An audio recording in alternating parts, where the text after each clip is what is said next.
ನನಗೆ ಇವತ್ತಿನ ಕಾರ್ಯಕ್ರಮ ಬಹಳ ಹೊಸದು. ಮೊದಲೇ ಹೊಸದು ಏನು ಅಂದರೆ, ಸ್ಟೇಜ್ ಮೇಲೆ ನನಗೊಂದೇ ಚೇರ್ ಇರೋದು ಇದು ನಾನು ಕಂಡ ಮೊಟ್ಟ ಮೊದಲ ಆಶ್ಚರ್ಯ. ಯಾಕಂದರೆ ನನ್ನ ಎಲ್ಲ ಸಭೆಗಳಲ್ಲಿ 60-70 ಚೇರ್ ಇರ್ತಾವೆ ಮೇಲೆ. ನಾನೆಲ್ಲೋ ಒಂದು ಕಡೆ ಕೂತಿರ್ತೀನಿ. ಇತ್ತೀಚೆಗೆ ಹಾಸ್ಯ ಸಂಜೆಗಳನ್ನು ಹೇಗೆ ಏರ್ಪಡಿಸ್ತಿದ್ದಾರೆ ಅಂದರೆ, ಜನರನ್ನು ಸೇರಿಸೋದಕ್ಕೆ ಏರ್ಪಡಿಸ್ತಿದ್ದಾರೆ. ಯಾರೋ ರಾಜಕಾರಣಿಗೆ ಸನ್ಮಾನನೋ, ಕಾರ್ಪೊರೇಟ್ರಿಗೆ ಸನ್ಮಾನನೋ, ಅಥವಾ ಜೈಲಿನಿಂದ ಬಂದಂಥ ಯಾರಾದರೂ ಧುರೀಣರಿಗೆ ಮತ್ತೆ ಮರುಹುಟ್ಟು ಕೊಡೋದಕ್ಕೆ ನಮ್ಮನ್ನು ಬಳಸ್ಕೊಳ್ತಿರ್ತಾರೆ. ಪ್ರಾಣೇಶ್ ಹಾಸ್ಯ ಸಂಜೆ ಅಂತ ಕರೆದು ಅವ್ರು ಮಾತಾಡ್ತಾರೆ. ಇನ್ನೇನು ಕೆಲವೇ ನಿಮಿಷಗಳಲ್ಲಿ ಅವ್ರು ಮಾತಾಡ್ತಾರೆ. ಈಗ ಮೊದಲಿಗೆ ಅಣ್ಣ ಜೈಲಿನಿಂದ ಹೊರಗಡೆ ಬಂದಿದ್ದಾನೆ, ಅಣ್ಣನನ್ನು ಅಭಿನಂದಿಸೋಣ ಅಂತೆಲ್ಲ ಹೇಳಿ ನಮ್ಮನ್ನು ಬಳಸ್ಕೊಳ್ಳೋಂಥದ್ದು ನೋಡಿ ಭಾಳ ಖೇದ ಆಗ್ತೈತೆ ನಮಗೆ. ಹೆಂಗೆ ನಾವು ಬಳಕೆ ಆಗ್ತಿದ್ದೀವಲ್ಲಪ್ಪ, ಇದು ಏನಿದು ಹಾಸ್ಯಕ್ಕೆ ಈ ಗತಿ ಬಂತ? ನಾವು ಯಾವುದೋ ಉದ್ದೇಶ ಇಟ್ಕೊಂಡು ಶುರು ಮಾಡಿದ್ವಿ ಇದನ್ನು, ಹೀಗಾಯ್ತಲ್ಲ ಅಂತ. ಆದರೆ ಒಂದು ಸಂತೋಷ, ಒಂದು ಸಿಮಿಲಾರಿಟಿ ಏನು ಆ ಕಾರ್ಯಕ್ರಮಕ್ಕೆ ಈ ಕಾರ್ಯಕ್ರಮಕ್ಕೆ ಅಂದರೆ, ಅಲ್ಲೂ ನನ್ನನ್ನು ಜನ ಸೇರಿಸೋದಕ್ಕೆ ಬಳಸ್ಕೊಂಡ್ರು. ನಾನು ಉದಯ್ ಶಂಕರ್ ಅವ್ರ ಜೊತೆ ಫೋನ್ ಆಗಿದೆ, ಸರ್ ನಿಮ್ಮದೇ ಫಸ್ಟ್ ಸರ್ ಅಂದರೆ ಜನ ಬರೋವರೆಗೂ ಮಾತಾಡ್ಬೇಕೇನು ಸರ್ ನಾನು ಅಂತ ಕೇಳಿದ್ದೆ ಅವ್ರನ್ನ ನಾನು. ಇಲ್ಲ ಸರ್, ಇಲ್ಲಿ ಕರೆಕ್ಟ್ ಟೈಮಿಗೆಲ್ಲ ಬರ್ತಾರೆ ಅಂತ ಹೇಳಿದ್ರು. ಬಂದಿದ್ದಾರೆ, ಆದರೆ ಇನ್ನು ಮುಂದೆ ಬರುವಷ್ಟು ಬಂದಿಲ್ಲ. ಅದು ಭಾಳ ಪ್ರಮುಖ ಅಂಶ. ಆದರೂ ತುಂಬಿದೆ ಹಾಲು, ಸಂತೋಷ. ಈ ಸಭೆಯಲ್ಲಿ ಮಾತಾಡೋದಕ್ಕೆ ನಿಜಕ್ಕೆ ಹೇಳ್ಬೇಕಾದ್ರೆ ನನ್ನ ಹತ್ರ ವಿಷಯನೇ ಇಲ್ಲ. ನಾನು ಅದೇ ಉದಯ್ ಶಂಕರ್ ಹತ್ರ ಮಾತಾಡಿದೆ. ಇಲ್ಲ ಸರ್, ನೀವು ನಿಮ್ಮ ಭಾಷೆಯಲ್ಲೇ ಮಾತಾಡಬೇಕು, ನೀವು ಹಾಸ್ಯನೇ ಬೇಕು ನಮಗೆ, ಕೃಷ್ಣೇಗೌಡರು ಹಾಗೆ ಮಾಡಿದರು ಅಂತೆಲ್ಲ ಹೇಳಿದರು. ಸೊ ಮೈಸೂರು ಭಾಳ ಪ್ರಜ್ಞಾವಂತ ಪ್ರೇಕ್ಷಕರ್ತಕ್ಕಂಥ ಸ್ಥಳ.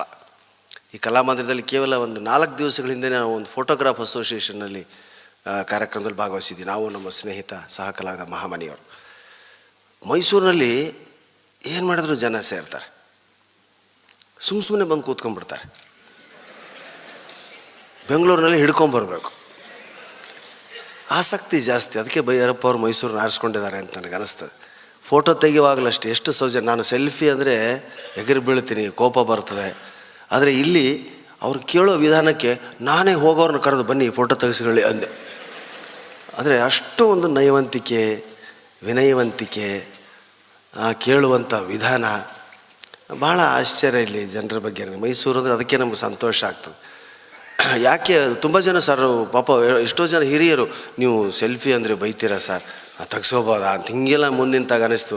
ಅಯ್ಯೋ, ನಾನು ಹಾಗೆ ಮಾಡಿದ್ದು ತಪ್ಪಾಯ್ತೇನೋ. ಅದು ಬೆಂಗಳೂರಿನ ದೃಷ್ಟಿಲಿ ಇಟ್ಕೊಂಡು ನಾನು ಮಾಡಿದ್ದೆ, ಇದು ಇಲ್ಲಿ ಹೀಗಾಯಿತು. ಏನಾಗ್ಬಿಡುತ್ತೆ ಅಂದರೆ, ಇತ್ತೀಚೆಗೆ ಭೈರಪ್ಪ ಅವ್ರ ಥರ ಗಂಭೀರವಾಗಿರೋದು ಭಾಳ ಕಷ್ಟ. ಅದು ಹಾಸ್ಯನ ಆರಿಸ್ಕೊಂಡು ಅವ್ರ ಥರ ಗಂಭೀರವಾಗಿದ್ದರೆ ನಡೆಯಲ್ಲ. ನಾವು ಹಾಸ್ಯ ಮಾಡ್ತೀವಿ ಅಂದ ತಕ್ಷಣ ನಮ್ಮನ್ನು ಹಾಸ್ಯಗಾರರು ಅಂತ ತಿಳ್ಕೊಳ್ಳೋದಕ್ಕಿಂತ ಹಾಸ್ಯಾಸ್ಪದರು ಅಂತ ತಿಳ್ಕೊಳ್ಳೋದೇ ಜಾಸ್ತಿ. ಹೀಗಾಗಿ ಪಕ್ಕದಲ್ಲಿ ಬಂದು ನಿಂತುಬಿಡ್ತಾರೆ. ನಾವು ಕೇಳ್ದೇನೆ ನಮ್ಮ ಹೆಗಲ ಮೇಲೆ ಕೈ ಹಾಕ್ತಾರೆ, ನನ್ನ ಹೆಗಲ ಮೇಲೆ ಹಾಕಿ ಸರ್ ಅಂತಾರೆ. ಅದೆಲ್ಲ ಪ್ರಾರಂಭದ ದಿನಗಳಲ್ಲಿ ಎಷ್ಟು ನನ್ನ ಹೆಗಲ ಮೇಲೆ ಕೈ ಹಾಕೊತಾರೆ, ನನ್ನ ಹೆಗಲ ಮೇಲೆ ಕೈ ಹಾಕ್ತಾರೆ ಅಂತೆಲ್ಲ ಹಾಕಿಬಿಟ್ಟೆ ನಾನು.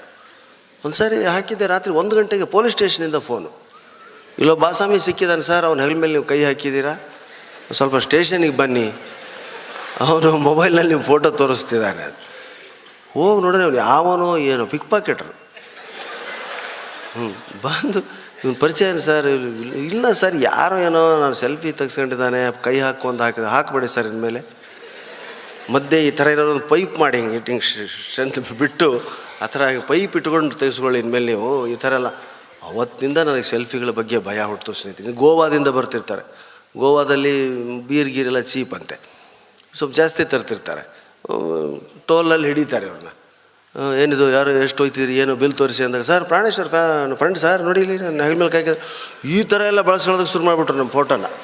ಅದಕ್ಕೆ ಭಯ ಆಗಿ ನಾವು ಈಗ ಸೆಲ್ಫಿ ಅಂದರೆ ಅವ್ರ ವಯಸ್ಸು, ಅವ್ರದ್ದು ಎಲ್ಲ ಆಧಾರ್ ಕಾರ್ಡು ಅವನ್ನೆಲ್ಲ ತಗೊಂಡು ಅವನು ಸ್ಕ್ಯಾನ್ ಮಾಡಿ ತೆಗೆಸ್ಕೊಳ್ಳೋಂಥ ಕಾಲ ಬಂದರೂ ಏನು ಆಶ್ಚರ್ಯ ಇಲ್ಲ.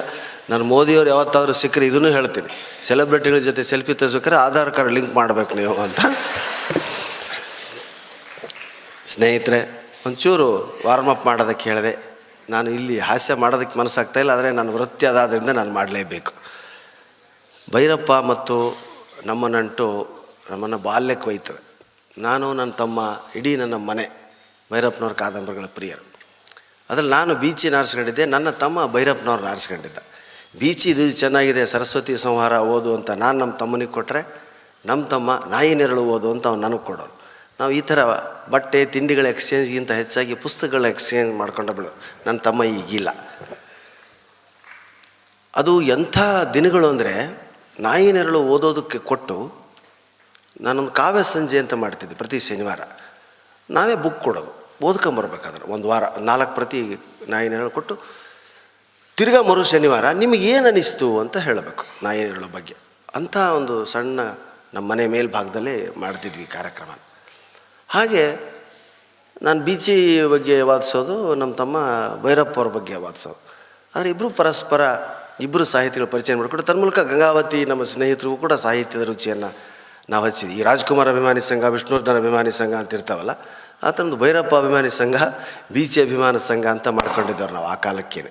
ಇಲ್ಲ, ಲೈಟ್ ಬೇಕು ಸರ್ ನನಗೆ ಅವ್ರ ಮೇಲೆ. ಹೋಯ್ತಾ, ತೆಗೆದ್ರ? ಇಲ್ಲ, ನನಗೆ ಕಾಣಬೇಕು ಜನ, ದಯವಿಟ್ಟು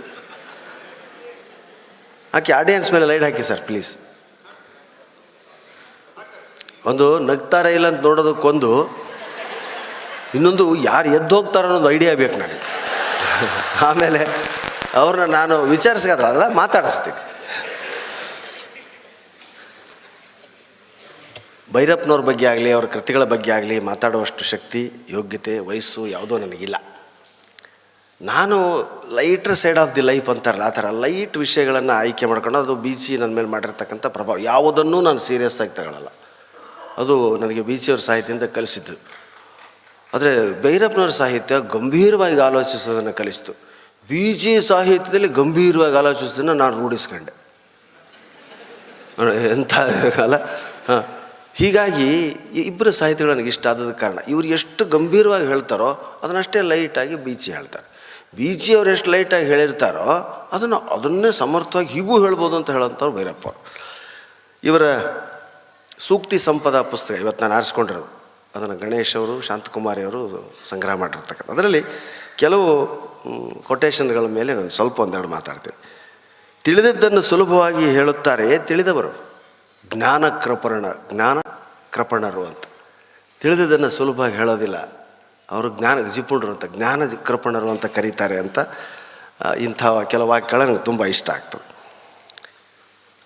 ನಾವು ಯಾವಾಗಲೂ ನಮ್ಮ ಸಿಸ್ಟರ್ಸು, ನಮ್ಮ ತಾಯಿ ತಂದೆ, ಫ್ರೆಂಡ್ಸು ಎಲ್ಲ ಮಾತಾಡ್ತಿರ್ಬೇಕಾದ್ರೆ, ಭೈರಪ್ಪವ್ರು ಮೈಸೂರಲ್ಲೇ ಇದ್ದಾರೆ, ಅವ್ರನ್ನ ಯಾಕೆ ಇವತ್ತಿನವರೆಗೂ ದಸರಾ ಉದ್ಘಾಟನೆ ಕರೆದಿಲ್ಲ, ಅವ್ರು ಯಾಕೆ ಮೈಸೂರಲ್ಲಿ ಹೆಚ್ಚು ಕಾಣಿಸ್ಕೊಳ್ಳಲ್ಲ, ಅವ್ರಿಗೆ ಯಾಕೆ ಇಂಥ ಪ್ರಶಸ್ತಿ ಬಂದಿಲ್ಲ, ಅವ್ರನ್ನ ಯಾಕೆ ಇಂಥ ಸಿನಿಮಾದಲ್ಲಿ ತೋರಿಸಿಲ್ಲ, ಅಂಥವ್ರ ಹೆಸರನ್ನ ಯಾಕೆ ಹೇಳಲ್ಲ, ಏನಿದಂತ ರೋಷಾಭೀಷಣರಾಗ್ತೀವಿ. ಎಲ್ಲಿ ಮೈಸೂರು, ಎಲ್ಲಿ ಗಂಗಾವತಿ, ಅಲ್ಲೂ ಕೂತು ಕ್ರೋಧ ನಾವು ವ್ಯಕ್ತಪಡಿಸ್ತಿರ್ತೀವಿ. ಏನಾಗಿದೆ ನಮ್ಮ ಸರ್ಕಾರಗಳಿಗೆ, ಸಮಾಜಕ್ಕೆ, ನಮ್ಮ ಜನಗಳಿಗೆ ಅಂತೆಲ್ಲ ಅಂತ ಹೇಳಿದಾಗ ನಮಗೆ ಅವರು ಬರೆದಿರ್ತಕ್ಕಂಥ ಒಂದು ಮಾತು ನನಗೆ ಜ್ಞಾಪಕ ಆಯಿತು. ಪರ್ವದಲ್ಲಿ ದ್ವೈಪಾಯನ ಹೇಳೋಂಥ ಮಾತು, ಜ್ಞಾನಾರ್ಜನೆ ಅಧ್ಯಾಪನೆಗಳಲ್ಲಿ ನಿರತರಾದ ಯಾವ ರಾಜನ ಪ್ರಜೆಗಳೂ ಅಲ್ಲ. ಜ್ಞಾನಾರ್ಜನೆ ಅಧ್ಯಾತ್ಮಗಳಲ್ಲಿ ನಿರತರಾದವರು ಯಾವ ರಾಜನೂ ಪ್ರಜೆಗಳೂ ಅಲ್ಲ. ಅವರ ಆಶ್ರಮವು ಯಾವ ರಾಜ್ಯಕ್ಕೂ ಒಳಪಡುವುದಿಲ್ಲ. ಅವ್ರದ್ದೇ ಒಂದು ರಾಜ್ಯ. ಅವರ ರಾಜ ಅಂದರೆ ಬುಧದೇವ. ಏಕೆಂದರೆ ಸರ್ವರ ವಿದ್ಯಾಬುದ್ಧಿ ಬೆಳೆಸುವ ಅವನನ್ನು ಮಾತ್ರ ಇವರು ರಾಜನೆಂದು ಸ್ವೀಕರಿಸುತ್ತಾರೆ, ಇನ್ನುಳಿದ ರಾಜರು ಅವರಿಗೆ ರಾಜರಲ್ಲ. ನೋಡಿ, ಈ ಥರದ ವಿಚಾರಗಳನ್ನು ವ್ಯಕ್ತಿ ಮೈಗೂಡಿಸ್ಕೊಂಡಾಗ ಅವೆಲ್ಲ ಕ್ಷುಲ್ಲಕ ಅನಿಸ್ಬಿಡ್ತಂಥ ಪದವಿ ಪ್ರಶಸ್ತಿಗಳನ್ನೆಲ್ಲ ಸ್ನೇಹಿತರು. ಇನ್ನೊಂದು ಕರ್ನಾಟಕದ ಬಗ್ಗೆ ಭಾಳ ಚೆನ್ನಾಗಿ ಮಾತಾಡಿದ್ದಾರೆ ತಂತು ಪುಸ್ತಕದಲ್ಲಿ. ಸೋಂಬೇರಿಗಳು ಅಂದರೆ ನಿನ್ನ ಕನ್ನಡಿಗರು. ನಾನು ಬರ್ತೀನಿ ಮತ್ತು ನಿಮಗೊಂದು ಅಂತೀನಿ ಅಂತ ಅನ್ಕೋಬೇಡಿ. ಸೋಂಬೇರಿಗಳು ಅಂದರೆ ನಿನ್ನ ಕನ್ನಡಿಗರು. ಕೆಲಸ ಮಾಡಿ ಸಂಬಳ ತೊಗೊಳ್ರೆ ಎಂದರೆ ಎಷ್ಟು ದೂರ? ನಮ್ಮ ಮನೆಯಿಂದ 1 ಕಿಲೋಮೀಟ್ರ್ ದೂರ ತಾನೆ. ಅಂದರೆ ಕರ್ನಾಟಕದವ್ರು ಊರು ಬಿಟ್ಟು ಹೋಗೋಕೆ ರೆಡಿ ಇಲ್ಲ ನಾವು. ನಮ್ಮ ಈ ಊರಿನ 5 ಸ್ಟಾರ್ ಲಾಡ್ಜ್ಗಳಲ್ಲಿ ಕನ್ನಡದಲ್ಲಿ ಮಾತಾಡೋ ರೂಮ್ ಬಾಯ್ಗಳೇ ಇಲ್ಲ ಗುಜರಾತಿಲಿ ಮಾತಾಡಬೇಕು, ಇಲ್ಲ ಹಿಂದಿಲಿ ಮಾತಾಡಬೇಕು, ಇಲ್ಲ ತಮಿಳಲ್ಲಿ ಮಾತಾಡಬೇಕು. ಮೈಸೂರಂಥ ಊರಲ್ಲಿ ಕಾಫಿ ಬೇಕು ಅಂದರೆ 0 ಮಾಡಬೇಕು. ಯಾಕಂದ್ರೆ ಅವ್ರಿಗೆ ಕನ್ನಡ ಬರಲ್ಲ ಮೈಸೂರು. ಯಾಕಂದ್ರೆ ಅವ್ರು ಎಲ್ಲೆಲ್ಲಿಂದನೋ ಕರ್ಕೊಂಬರ್ತಾರೆ. ಇಲ್ಲಿ ಅವ್ರನ್ನ ಯಾಕೆ ತೊಗೊಳ್ಳಲ್ಲ ಸರ್ ನಿಮ್ಮಂತೂ? ಎಷ್ಟು ನಾವು 5 ಸ್ಟಾರ್ ಹೋಟ್ಲ್ಗಳು ಇಳ್ಕೊಂಡಿವ್ರಿಗೆಲ್ಲ ಹೇಳಿದರೆ ಬರಲ್ಲ ಸರ್ ಇಲ್ಲಿ ಜನ. ಇಲ್ಲಿ ನಮ್ಮ ಹೋಟ್ಲಿಂದನೇ ಮನೆಗಳಿದೆ ಕನ್ನಡಿಗರದು. ಬಂದಿದ್ರೆ ತುಂಬ ದೂರ ಆಗುತ್ತೆ ಸರ್ ನಿಮ್ಮ ಹೋಟ್ಲು, ಟರ್ನ್ ಮಾಡ್ಕೊಂಬರ್ಬೇಕು. ಹಾಂ, ನಮ್ಮ ಮನೆ ಒಳಗಡೆನೇ ಅಲ್ಲೇ ವರಾಂಡದಲ್ಲಿ ಹೋಟ್ಲ್ ತೆಗಿಯೋಕ್ಕಾಗಲ್ವಾ? ಹಾಂ, ಎಷ್ಟು ಅರ್ಥಪೂರ್ಣವಾದಂಥ ಮಾತು. ನಿಜವಾಗ್ಲೂ ಸೋಂಬೇರಿಗಳ್ರಿ ನಾವು. ಅದರಲ್ಲೂ ನಮ್ಮ ಉತ್ತರ ಕರ್ನಾಟಕದ ನೋಡೋಕೆ ಕೂತ್ರೆ ನೀವು ಬೆಂಗಳೂರು ಮೈಸೂರು ಇನ್ನೂ ಭಯನೇ. ನಮ್ಮ ಜನ ಎಲ್ಲೇ ಕೆಲಸ ಕೊಟ್ಟು ಟ್ರಾನ್ಸ್ಫರ್ ಮಾಡಿ ನೀವು ಇಮಿಡಿಯೇಟ್ ಹೋಗಿಬಿಡ್ತಾರೆ. ಈಗ ಇಲ್ಲೇ ಕಾರ್ಯಕ್ರಮ ಹೊರಗಡೆ ಒಂದು 2 VRL ಬಸ್ ಬರುತ್ತೆ, ನಿಮಗೆಲ್ಲ ಅನೌನ್ಸ್ ಮಾಡ್ತೀನಿ. ಇಲ್ಲಿ ಬಂದು ನಾನು ಚಡಿಚಣ ವಿಜಯಪುರದಲ್ಲಿ ಒಳ್ಳೆ ಇಂಜಿನಿಯರ್ ಜಾಬ್ ಇದೆ, ತಿಂಗಳಿಗೆ 2.5 ಲಕ್ಷ ಸಂಬಳ. ಯಾರು ಹೋಗ್ತೀರಿ ಅಂದರೆ ಬೆಂಗಳೂರು ಮೈಸೂರು ಹೇಳೋದೇ ಇಲ್ಲ.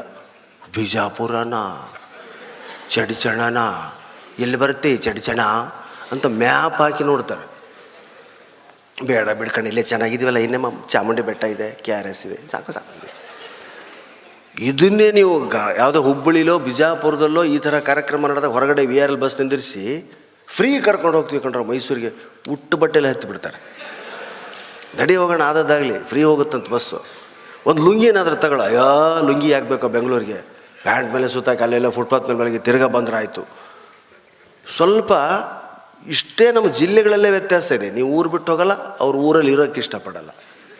ಬೆಂಗಳೂರು ಅರ್ಧ ನಮ್ಮ ಉತ್ತರ ಕರ್ನಾಟಕನೇ, ನಾವಿರೋ ಏರಿಯಾ ಅಂತೂ ಬರೀ ಉತ್ತರ ಕರ್ನಾಟಕದವರೇ. ಸೊ ಈ ಮಾತುಗಳನ್ನು ಆ ತಂತು ಕಾದಂಬರಿ ನಾನು ಗಮನಿಸಿದೆ.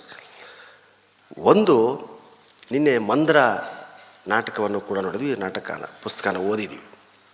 ಸಂಗೀತಗಾರರ ಬಗ್ಗೆ ಅದ್ಭುತವಾದಂಥ, ನಾನು ಸ್ವಲ್ಪ ಕೊಳಲು ತಬಲ ಹಾಡಲ್ಲ, ಧ್ವನಿ ಸರಿಯಾಗಿಲ್ಲದ ಕಾರಣ ಹಾಡಲ್ಲ, ತಬಲ ಕೊಳಲು ಬಾರಿಸ್ತೀನಿ. ಅದಕ್ಕೋಸ್ಕರ ಸ್ವಲ್ಪ ಸಂಗೀತ ಮೇಷ್ಗಳಿಂದ ನನ್ನ ಗುರುಗಳು ಕಣ್ಣಿಲ್ಲ ಅವರಿಗೆ.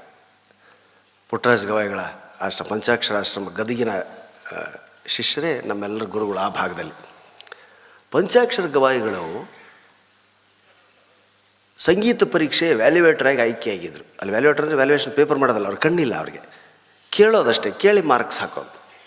ಅದೇ ತಾನೇ ಸಂಗೀತ ಪರೀಕ್ಷೆಗಳು ಆರಂಭ ಆಗಿತ್ತು, ವಿದ್ವತ್ತು ಇವೆಲ್ಲ. ಎಲ್ಲರೂ ಹಾಡ್ತಿರ್ಬೇಕಾದ್ರೆ ಪಂಚಾಕ್ಷರ ಗವಾಯಿಗಳು ಹಿರಿಯ ಗಾಯಕರು ಅಂಥೇಳಿ ಆ ಎಕ್ಸಾಮಿಗೆ ಇನ್ವಿಜಿಲೇಟರ್ ಥರ ಮಾಡಿದರು, ಎಕ್ಸಾಮಿನರ್ ಥರ ಮಾಡಿದರು. ಉಳಿದವರಿಗೆಲ್ಲ ಕಣ್ಣಿತ್ತು, ಅವರೆಲ್ಲ MA ಮಾಡಿದವರು ಸಂಗೀತದಲ್ಲಿ. ಪಂಚಾಕ್ಷರ ಗವಾಯಿಗಳು ಏನಿಲ್ಲ ಪಾಪ, ಸಂಗೀತನೇ ಅವರು ವಿದ್ಯೆ ಉಸಿರು ಎಲ್ಲ. ಸಂಗೀತಗಾರ ಹಾಡ್ತಿರ್ಬೇಕಾದ್ರೆ ಇವರೆಲ್ಲ ಎಕ್ಸಾಮಿನರ್ಸು ಕೂತು ಕೇಳೋದು. ಪಂಚಾಕ್ಷರ ಗವಾಯಿಗಳು ತೂಕುಡಿಸೋದಕ್ಕೆ ಹತ್ತಿದ್ರಂತೆ. ಈ MA ಸಂಗೀತ ಮಾಡಿರ್ತಾರೆ ಅವರು, ಎಕ್ಸಾಮ್ ನಡೆದಿದೆ, ಈ ವಯ್ಯ ತೂಕುಡಿಸ್ತಾರೆ. ಏನು ಎಕ್ಸಾಮ್ ಮಾಡ್ತಾನೆ ಇವರು ಒಂದು ಯಾರೋ ಟೀಕೆ ಮಾಡಿಬಿಟ್ರಂತ ಅವ್ರಿಗೆ. ಎಕ್ಸಾಮ್ ನಡೆದಿದೆ ನೋಡ್ರಿ, ಅವ್ರು ತೂಕುಡಿಸ್ತೀರಲ್ರಿ ನೀವು, ಎಕ್ಸಾಮ್ ನಡೆದಿದೆ ಇಲ್ಲಿ ವಿದ್ವತ್ ಎಕ್ಸಾಮು ಅಂದಾಗ ಪಂಚಾಕ್ಷರ ಗವಾಯಿಗಳು ಹೇಳಿದ ಮಾತನ್ನು ಕೇಳಿದರೆ ಸ್ನೇಹಿತರೆ ಮೈ ರೋಮಾಂಚನ ಆಗ್ತದೆ. ಏನಂದರೆ, ಅವನು ತಪ್ಪಾಗಿ ಹಾಡಿದರೆ, ಅವನು ಬೇಸೂರು ಹಾಡಿದರೆ ನನಗೆ ಎಚ್ಚರ ಆಗುತ್ತಮ್ಮ. ಹೌದಾ? ಅವನು ಬೇಸೂರು ಹಾಡಿದರೆ ನನಗೆ ಎಚ್ಚರ ಆಗುತ್ತೆ, ಯೋಚನೆ ಮಾಡಬೇಡ, ನಾನು ತೂಕಡಿಸ್ತಾ ಇಲ್ಲ. ಅವನ ಹಾಡು ನಿದ್ದೆ ಬರುವಷ್ಟು ಸಂಮೋಹನಗೊಳಿಸ್ತಾ ಇದೆ. ಅವನು ಪಾಸ್ ಮಾಡ್ರೆ ಅಂದ್ರಂತೆ. ಇವರು ಮಾರ್ಕ್ಸ್ ಹಾಕೋದು, ತಾಳ ಲಯ ಅಂತ ಇವರು ನೋಡ್ತಿರ್ತಾರೆ. ಆದರೆ ಯಾರ್ಯಾರಿಗೆ ಭಗವಂತ ಏನು ಕೊಟ್ಟಿರೋದಿಲ್ವೋ ಅದನ್ನು ಅದಕ್ಕಿಂತ ಅದ್ಭುತವಾದದ್ದನ್ನು ಒಂದನ್ನು ಕೊಟ್ಟಿರ್ತಾನೆ ಅನ್ನೋದಕ್ಕೆ ಈ ಘಟನೆ. ಆ ಮಂದ್ರ ನೋಡ್ತಿರ್ಬೇಕಾದ್ರೆ ನಿನ್ನೆ ಅದೇ ನನಗೆ ಜ್ಞಾಪಕ ಆಯಿತು ಸ್ನೇಹಿತರೆ. ಹೀಗೆ ನಾನಿವತ್ತು ನನ್ನ ಹಾಸ್ಯ ಭಾಷಣಗಳಲ್ಲಿ ವಿದ್ಯಾರ್ಥಿಗಳಿಗೆ ಹೇಳೋದೆಲ್ಲ ಅದೇ, ದಯವಿಟ್ಟು ಪುಸ್ತಕ ತಗೊಳ್ಳಿ, ದಯವಿಟ್ಟು ಪುಸ್ತಕ ಓದಿ. ಯಾಕೆಂದರೆ ಓದು ಇವತ್ತು ನನ್ನಂಥವನನ್ನು, ನಾನು ಓದಿದ್ದಕ್ಕೂ ನಾನು ಮಾಡ್ತಿರೋದಕ್ಕೂ ಸಂಬಂಧವೇ ಇಲ್ಲ. ನಾನು ಓದಿದ್ದು BCom. ನಮ್ಮ ತಂದೆ ದೊಡ್ಡ ಕನಸು ನನ್ನನ್ನು ಬ್ಯಾಂಕ್ ಅಧಿಕಾರಿಯನ್ನಾಗಿ ನೋಡೋದಂತ. ಈ ಜನ್ಮದಲ್ಲಿ ಅವ್ರ ಕನಸು ಈಡೇರಲಿಲ್ಲ. ಬ್ಯಾಂಕಲ್ಲಿ ಹಣ ಇಟ್ಟೇ ಆಗಲಿ ಕೆಲಸ ಮಾಡಲಿಲ್ಲ ನಾನು. ಸಾಹಿತ್ಯ ಸಂಗೀತ ನೀನು ಹಾಳು ಮಾಡ್ತೇವೆ, ಭೈರಪ್ಪರಿದ್ದಾರೆ ಹೇಳಬಾರ್ದು. ನಾನು ಈ ಭೈರಪ್ಪ ಬೀಚಿನೇ ನೀನು ಹಾಳು ಮಾಡ್ತಾರೆ ಅಂತಿದ್ದ ನಮ್ಮಪ್ಪ. ಕ್ಷಮಿಸ್ಬೇಕು ಸರ್, ಹೀಗೆ ಬಯ್ಯೋನು. ಈ ಬೀಚಿ ಪರಿಚಯ ಮಾಡಿದವರು ನನಗೆ ಯರದಾಳ ಹನುಮಂತರಾವ್ ಅಂತ ಒಬ್ಬ ಸ್ನೇಹಿತರು. ಅವರು ಅವ್ರನ್ನ ಬೈತಿದ್ದ ನಮ್ಮಪ್ಪ, ನೀನು ಹನುಮೇಶ ಹಾಳು ಮಾಡಿದ್ದು ನನ್ನ ಮಗನ್ನ, ಅವನಿಗೆ ಬೀಚಿ ಕಾದಂಬರಿ ಕೊಡಬೇಡ, ಎಕ್ಕೊಟ್ಟು ಹೋಗ್ತಾನೆ ಅವನು ಅಂತ. ಅಷ್ಟು ಸದ್ಯ ಅವರು ಇದ್ದಿಲ್ಲ, ಪುಣ್ಯ ಇಲ್ಲಾಂದರೆ ಬೀಚಿ ಜಗಳಕ್ಕೆ ಬಂದಿರೋರು ನಮ್ಮ ಮನೆಗೆ. ಸೊ ಎರಡು ಎಂಥ ಉತ್ತರ ಧ್ರುವ ದಕ್ಷಿಣ ಧ್ರುವ ಅಂದರೆ ನನಗೆ ಆಶ್ಚರ್ಯ ಆಗ್ತದೆ. ಹೀಗೂ ಬರಿಬೋದಾ ಅಂತ. ಆದರೆ ನಮ್ಮ ತಮ್ಮನಿಗೆ ಇವರು ಅಂದರೆ ಭಾಳ ಇಷ್ಟ. ನಾಯಿ ನೆರಳು ಅವನ ಮೆಚ್ಚಿನ ಕೃತಿ. ಆದರೆ ದುರಂತ ಏನು ನನಗೆ ಹೇಳಿದ್ರೆ ಸ್ವಲ್ಪ ಅಳ್ತೀನಿ ನಾನು, ಅದಕ್ಕೆ ಅಂತ ಹೇಳಲ್ಲ. ದುರಂತ ಏನಂದರೆ ಅದರಲ್ಲಿ ನಾಯಿ ನೆರಳಿನಲ್ಲಿ ಅವನು ತೀರ್ಕೊಂಡು ಮತ್ತೆ ಹುಟ್ಟಿ ಬರ್ತಾನೆ. ನಾನು ಹಾಗೆ ಬರ್ತೀನಿ ಅನ್ನೋ ನನ್ನ ತಮ್ಮನ ಇವತ್ತಿಗೂ ಕನಸು. ನಾನು ಹಾಗೆ ಬರ್ತೀನಿ ಯಾರದೋ ದೇಹದಲ್ಲಿ ಬಂದು ನಿಮ್ಮನ್ನೆಲ್ಲ ಗುರುತಿಸ್ತೀನಿ ಅಂತ ಹೇಳ್ತಿದ್ದ ಅವನು ತೀರ್ಕೊಂಡ.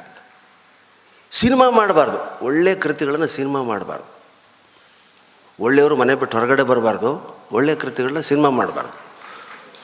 ನಾಯಿ ನೆರಳು ಅಷ್ಟು ಮೆಚ್ಚಿನ ಕಥೆ. ಒಂದು 50 ಸಾರಿ ಓದಿದ್ದೀನಿ ನಾನು ನಾಯಿ ನೆರಳನ್ನು. ಸಿನಿಮಾ ಮಾಡಿದ್ದಾರೆ ಅಲ್ವಾ, ಪಿಕ್ಚರ್ ಆಗಿದೆ, ಅದಕ್ಕೆ ಅವಾರ್ಡು ಬಂತು. ಕ್ಯಾಸೆಟ್ ತಗೊಂಡು ಹೋದೆ ನೋಡ್ರಿ, ಅಮ್ಮ ಸಾಧ್ಯವಿಲ್ಲ, ನೋಡೋಕ್ಕೆ ಆಗಲಿಲ್ಲ. ಈ ರಾಷ್ಟ್ರ ಪ್ರಶಸ್ತಿ ಸಿನಿಮಾಗಳಿಗೆ ಯಾಕೆ ನಾವು ಸ್ವರ್ಣಕಮಲ, ಬೆಳ್ಳಿ ಚೆಂಬು, ತಾಮ್ರ ತಂಬಿಗೆ ಎಲ್ಲ ಕೊಡ್ತಾರೋ ನನಗೆ ಆಶ್ಚರ್ಯ ಆಗ್ತದೆ. ಏನೂ ತಿಳಿಯಲ್ಲ ಅದರಲ್ಲಿ. ಬ್ಲ್ಯಾಕ್ ಆ್ಯಂಡ್ ವೈಟೇ ಜಾಸ್ತಿ ಇರ್ತದೆ ರಾಷ್ಟ್ರೀಯ ನ್ಯಾಷನಲ್ ಅವಾರ್ಡ್ ಸಿನಿಮಾಗಳು. ಬರೀ ಕಾಲಗಳನ್ನೇ ತೋರಿಸೋದು. ಮೈಸೂರಿಂದ ಬೆಂಗಳೂರಿವರೆಗೂ ಹೀರೋ ನಡ್ಕೊಂಡು ಹೋಗ್ತಾನೆ, ಬರೀ ಅವನ ಕಾಲಗಳೇ ಟಿಂಗ್ ಟಿಂಗ್ ಟಿಂಗ್ ಟಿಂಗ್ ಟಿಂಗ್. ಆಮೇಲೆ ಬಸ್ ಸೇರ್ತಾನೆ, ಆ ಬಸ್ಸಿನ ಗಾಲಿಗಳು ಹೊರಳೋದು. ಏನು ಸರ್ ಇದು, ಕಾಣಿಸ್ತಾನೆ ಇಲ್ಲ. Black and white art cinema, ಕಂಡ್ರೆ ಕಂಡಿತು, ಇಲ್ದಿದ್ರೆ ಇಲ್ಲ. ಅದನ್ನು ಪ್ರಶ್ನೆ ಮಾಡೋ ಹಾಗಿಲ್ಲ, ಪ್ರಶಸ್ತಿಗಳಿಗಾಗಿ ತೆರೆದಿರ್ತಾರೆ ಅದನ್ನು. ಏನು ಸರ್ ಮಾತೇ ಕೇಳಿಸ್ತಿಲ್ಲ, ಆರ್ಟ್ ಪಿಕ್ಚರ್. ಡೈಲಾಗ್ಗಳ ಬಗ್ಗೆ ತಲೆ ಲೈಟಿಂಗ್ ಇಲ್ವಲ್ಲ ಸರ್, ಆರ್ಟ್ ಪಿಕ್ಚರ್. ತಲೆ ಕೆಡಿಸ್ಕೊಂಡು ಹೇಗಿರ್ತವೆ ಸಿನಿಮಾದ, ಯಾರೂ ನೋಡಲ್ಲ, ಆದರೂ ಹೋಗಿ ಸ್ವರ್ಣ ಪ್ರಶಸ್ತಿ ಬರ್ತದೆ. ಅವನು 5-6 ಜನ ನೋಡ್ತಾರೆ, ಏನೋ ಮಾರ್ಕ್ಸ್ ಹಾಕ್ತಾರೆ, ಅದಕ್ಕೊಂದೇನೋ ಚೆಂಬೋ ತಟ್ಟೆನೋ ಏನೋ ಕೊಟ್ಟು ಅವು ಎಲ್ಲಿ ಹೋಗ್ತವೆ ಅಂದರೆ ಡೆಲ್ಲಿಗೆ ಹೋಗಿ ಬಿದ್ದುಬಿಡ್ತಾವೆ. ಎಲ್ಲಿ ಬೀಳ್ತಾವೋ ಗೊತ್ತಿಲ್ಲ, ಅವು ತೆಗೆದವ್ರಿಗೂ ಗೊತ್ತಿಲ್ಲ, ಡೈರೆಕ್ಟ್ ಮಾಡಿದ್ರು ಗೊತ್ತಿಲ್ಲ, ನೋಡಿದವ್ರಂತೂ ಇರೋದೇ ಇಲ್ಲ. ತಿರ್ಗಾ ಅವು ಯಾವಾಗ ಬರ್ತಾವಂದರೆ ಭಾನುವಾರ DD1ನಲ್ಲಿ ಬರ್ತಾವೆ ಅವು ಮಧ್ಯಾಹ್ನ. ಬ್ಲ್ಯಾಕ್ ಆ್ಯಂಡ್ ವೈಟು, ಕಂಡ್ರೆ ಕಣ್ತು, ಇಲ್ದಿದ್ರೆ ಇಲ್ಲ. ನೋಡೋ ಆಸೆನೂ ಯಾರಿಗಿಲ್ಲ, ಆಸಕ್ತಿನೂ ಇರಲ್ಲ. ನಾನು ಗಮನಿಸ್ತಾ ಇದ್ದೀನಿ, ಯಾಕೆ ಇವ್ಗೆ ರಾಷ್ಟ್ರ ಪ್ರಶಸ್ತಿ ಕೊಡ್ತಾರೆ, ಇವು ಯಾಕೆ ಮಧ್ಯಾಹ್ನ DD1ನಲ್ಲಿ ಬರ್ತದೆ, ಯಾರೂ ನೋಡಲ್ಲ. ಯಾಕೆ ಅಂದರೆ ಅದಕ್ಕೆ ಹೆಂಗೆ ಲಿಂಕ್ ಇದೆ, ಅದಕ್ಕೆ ಒಬ್ಬರೇ ಒಬ್ಬರು ಅಡ್ವರ್ಟೈಸ್ಮೆಂಟ್ ಕೊಡ್ತಾರೆ ಗೊತ್ತಾ ನಿಮಗೆ. ಆ ರಾಷ್ಟ್ರ ಪ್ರಶಸ್ತಿ ವಿಜೇತ ಸಿನಿಮಾಗಳಿಗೆ ಅವತ್ತಿಂದ ಇವತ್ತಿನವರೆಗೂ ಒಬ್ಬರೇ ಒಬ್ಬರು ಸ್ಪಾನ್ಸರ್. ಯಾರು? This part of the feature film was brought to you by Amrutanjan ಬಾಂಬ್ ಲಿಮಿಟೆಡ್.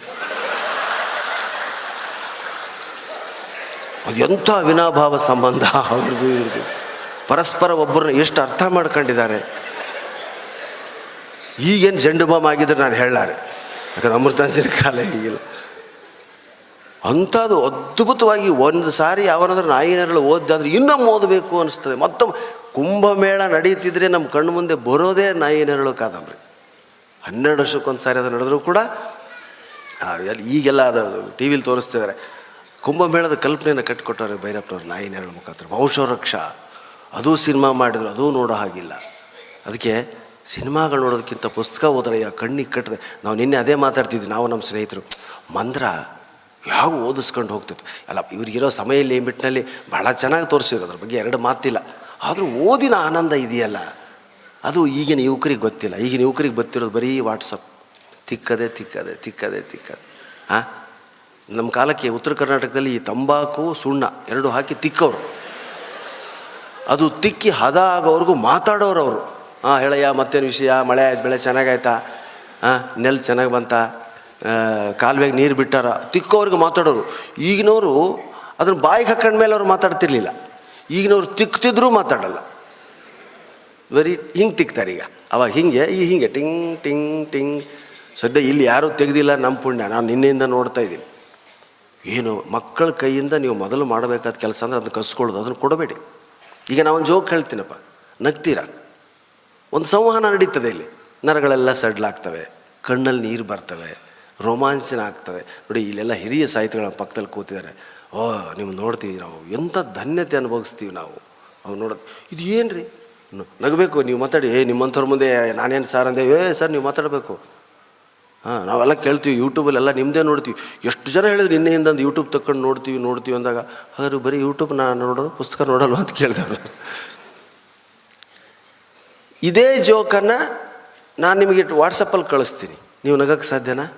ಟಿಂಗ್ ಅಂತ ಹಾಕ್ತೀರಿ, ಇಲ್ಲ ಟಿಂಗ್ ಅಂತ ಹಾಕ್ತೀರಿ. ಇದು ನಮ್ಮ ದೇಹನ ಶುದ್ಧೀಕರಣಗೊಳಿಸಲ್ಲ, ನರನಾಡಿಗಳನ್ನ ಸಡ್ಲುಗೊಳಿಸಲ್ಲ, ಬರೀ ಟಿಂಗ್ ಟಿಂಗ್. ಚೆನ್ನಾಗಿದ್ದಲ್ಲಿ ಜೋಕು, ಟಿಂಗ್. ಈ 3 ಚಿಹ್ನೆಗಳಲ್ಲಿ ಸಂಬಂಧನ ಬೆಳೆಸ್ತೀವಿ, ಕಡ್ಕೊಳ್ತೀವಿ. ಹೌದಾ? ಏನಪ್ಪ ಇದು? ನಾನು ಅದಕ್ಕೆ ಲೈವ್ ಆಗಿ ಕೇಳಿ, ಟಿ ವಿಗಳ ಮೊರೆ ಹೋಗಬೇಡಿ, ಟಿ ವಿಗಳನ್ನ ನೋಡಬೇಡಿ, ವಾಟ್ಸಪ್ ಮೊರೆ ಹೋಗಬೇಡಿ.